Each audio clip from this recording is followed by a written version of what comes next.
سنیں قرآن و حدیث کی دعوت جمعہ خان اردو کے ساتھ۔ بسم اللہ الرحمن الرحیم، الحمدللہ رب العالمین والصلاۃ والسلام علی اشرف الانبیاء والمرسلین۔ پڑوسی کے حقوق بہت زیادہ ہیں جو پیارے پیغمبر صلی اللہ علیہ وسلم نے بیان فرمائے ہیں۔ بہت زیادہ روایات میں پڑوسی کے حقوق آئے ہیں۔ چند ایک روایات پیش کرتے ہیں۔ نبی علیہ السلام نے فرمایا، صحیح البخاری میں آتا ہے، سیدنا عبداللہ بن عمر فرماتے ہیں کہ نبی پاک نے فرمایا، جبریل علیہ السلام آئے اور آ کر کے مجھے وصیت کرتے رہے پڑوسی کے حقوق کے بارے میں، اور اتنی وصیتیں کی کہ مجھے لگا کہیں پڑوسی کو وراثت میں حقدار نہ ٹھہرا دیں، وراثت میں اس کا حصہ نہ رکھ دیں، اتنی وصیتیں کی۔ اور ایسی ایک روایت سید عائشہ رضی اللہ تعالیٰ عنہا سے بھی نقل ہیں۔ اور سیدنا عبداللہ بن عمر رضی اللہ تعالیٰ عنہ گھر آئے نا، اور گھر میں بکری کا گوشت ہوا پڑا ہے، تو پوچھا کیا یہودی جو ہمارا پڑوسی ہے اس کو دیا ہے؟ تو فرمایا نہیں دیا۔ تو سیدنا عبداللہ بن عمر فرماتے ہیں کہ اس کو پہلے دے کے آؤ، دیکھو چاہے کافر ہی پڑوسی ہو اس کا بھی حق ہے۔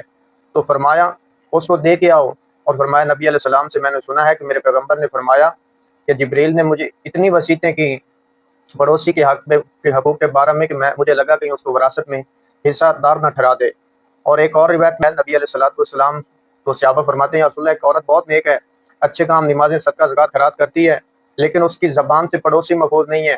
نبی پاک نے فرمایا جتنی نیک ہے لیکن یہ جہنمی ہے۔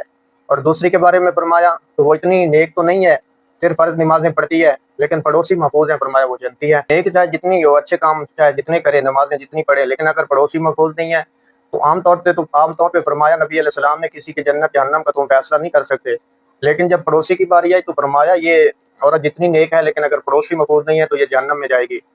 اور نبی علیہ السلام نے فرمایا، صحیح مسلم میں آتا ہے کہ وہ بندہ جنت میں نہیں جا سکتا جس کے شر سے اس کے پڑوسی محفوظ نہیں ہیں۔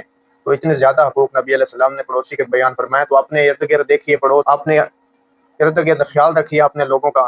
قیامت والے دن یہ پکڑ لیں کہ پڑوسی جو بھوکے سوں گے نا، اور جو کھا کے سوتا ہے وہ تو پیٹ بھر کے سوتا ہے، یہ اس کا بچا ہوا زائد مال ہے لیکن ان کو کھلاتا نہیں ہے، ان کو دیتا نہیں ہے۔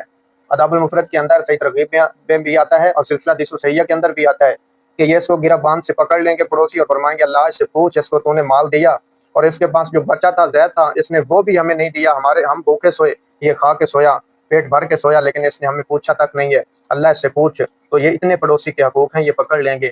تو ارد گرد اپنے دیکھیے، معاشرے میں دیکھیے، قریب دیکھیے، ساتھ دیکھیے، دور دیکھیے کہ کون لوگ ہیں کہ جن کے بھوکے سو رہے ہیں اور ہم پیٹ بھر کے کھا کر کے سو رہے ہیں۔ پڑوسی کا خیال رکھیے، اپنی اصلاح کیجیے، معاشرے کی اصلاح کیجیے۔ وما توفیقی الا باللہ۔